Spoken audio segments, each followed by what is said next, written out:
那今天非常难得，可以在 Mazda CX-60 正式跟大马消费者见面之前，就来率先做一个 preview drive， 跟大家来介绍这一台车子，来试驾它的引擎、它的动力，然后它整体的驾驶表现。然后今天这集很特别的，就是你现在看得到我身旁的这个是有 Camouflage 的一个伪装车。那因为虽然 CX-60 早在2022年已经在英国和欧洲其他市场推出，可是 Malaysia 拿到的版本还会再进行一些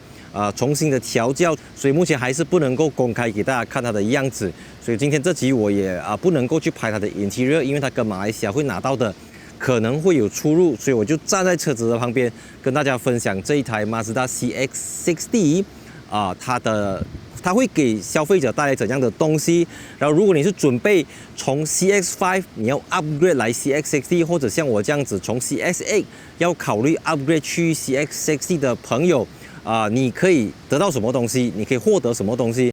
那首先跟过去所有的 Mazda， 比如说 CX-3、CX-5、CX-9、CX-8 不同的是，这个是采用的全新的平台叫 Large Product Group。所以它这个呢，就是一个 Rear Wheel Drive 的后驱平台。对，它有4轮驱动，可是因为它是一个后驱平台，所以引擎是重置引擎。不管你是4气缸，不管你是6气缸，它的整个 layout 都是好像 Mercedes GLC、BMW X3 的那种 layout。即便到 Lexus 我们说 Lexus NX、Lexus RX 都好，他们用的 TNGA 都是一个前轮驱动的平台，然后再给你不同的驱动模式。CX-60 的尺寸就是介于 CX-5 和 CX-8 之间，车长4740mm， 比 CX-5 长190个 mm，2870mm 的轴距比 CX-5 长170个 mm。那如果 compared to Lexus RX 的话， RX 的车长比 CX-60 还要长一个150mm， 即便轴距比 CX-60 短，所以 CX-60 的车长跟轴距比较像是 Mercedes GLC 和 BMW X3。所以后轮驱动平台 with 这个 3.3 litre 的6气缸引擎，一直是一个很顶级的 recipe 啦，就是豪华品牌都在用这个 recipe。然后即便是像 Toyota 这样子的大集团，他们都已经舍弃掉后驱平台，所以现在 TNGA 只有那个 Lexus 最贵的那个叫什么 LS 还有 Toyota Mirai 他们还在用，他们还有用这个 Rear Wheel Drive 平台，其他的大部分量产车型都是用比较节省成本，能够制造比较多空间的这个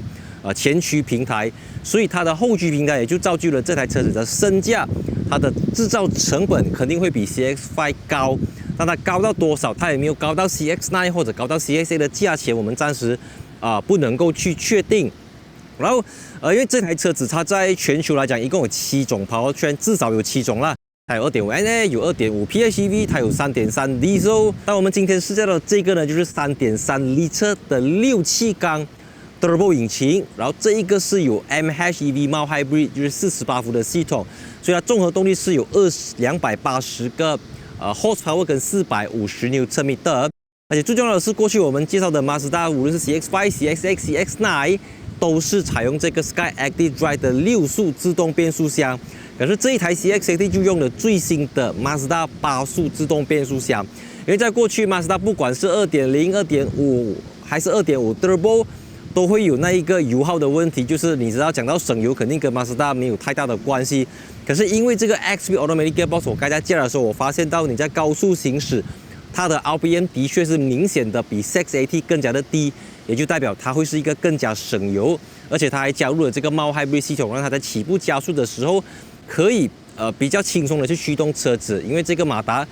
这个电池虽然只有 0.33 个 kWh， 通常 Hybrid 都有1个 kWh 到2个 kWh， PHEV 大概16 kWh 到18 kWh。严格来讲，它就是一个 starter generator 这样子的一个作用，去改善掉 iStop。因为过去 Mazda 的 iStop 就是可能引擎熄火之后 Aircon 不会冷，或者 Aircon 不会有温度，不会冷。那现在它就是非常的 smooth， 引擎停下来 iStop 可以无缝接轨，这样子去提升整体的感觉。所以坦白说，虽然它已经换了新的平台、新的引擎、新的变速箱，可是我觉得它并不是一个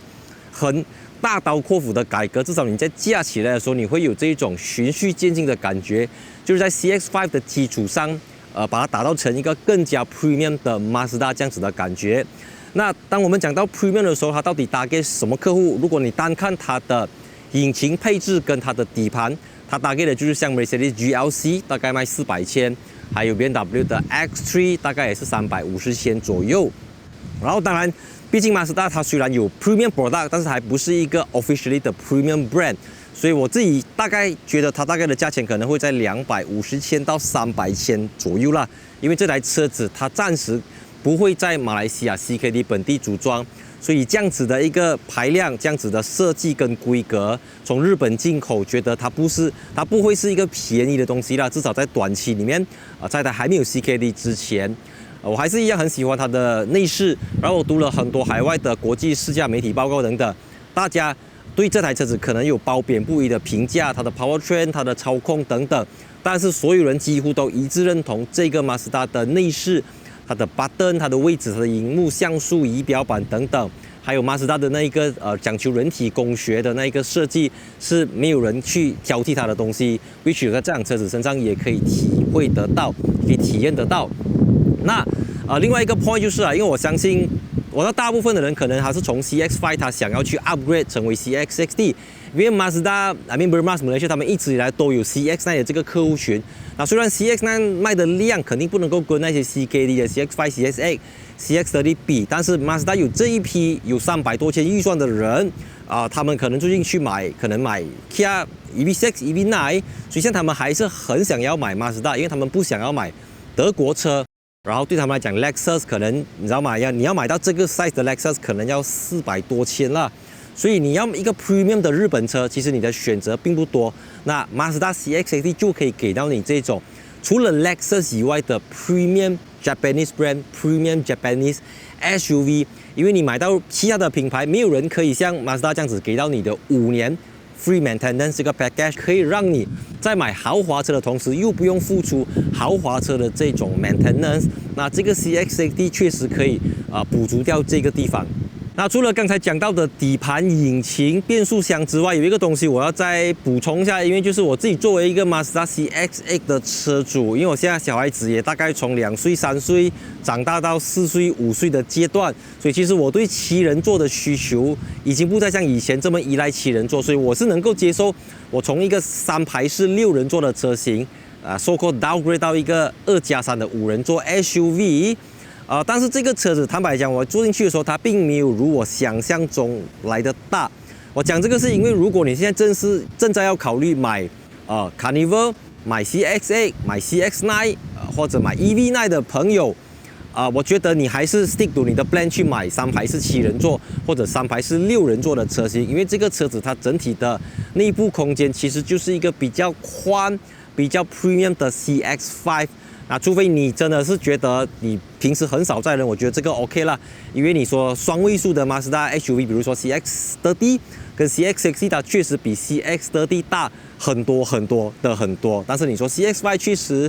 不是一个很明显的升级。最后还是要跟大家讲，因为这台车子它即将要在2024年12月5号起的 Glimpse， 就是吉隆坡国际汽车展上面跟马来西亚的观众见面，就是首次在马来西亚的市场亮相。那它的 powertrain， 因为我们试驾的这个是 Rotax 1年大概2100多块的 3.3 liter 6 cylinder， 280个。horsepower 450 Nm 是非常的有力，因为市面上大部分的品牌都是 downsizing， 就以这个 powertrain， 他们都是 2.0 turbo 或者 1.5 turbo PHEV 等等，就它这个 powertrain 是没有问题，它非常的 smooth， 肯定比 2.5 L turbo smooth 很多。但其实因为马自达的 2.5 L turbo 已经很有力啊，所以变成这个 3.3 L 6气缸。我不觉得它比那个 2.5 turbo 有力很多，但你说省油跟 engine 的 refinement、engine 的宁静性，确实是比 2.5 L turbo 的 Mazda 还要有优势的。所以目前比较